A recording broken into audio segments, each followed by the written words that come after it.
It's a carbon monoxide alarm. We've dispatched the fire department.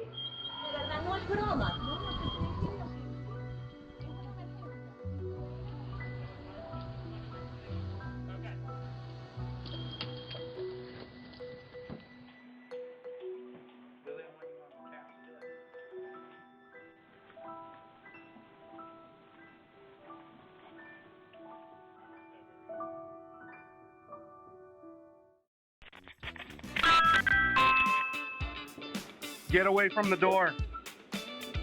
Hey, we've got you on video.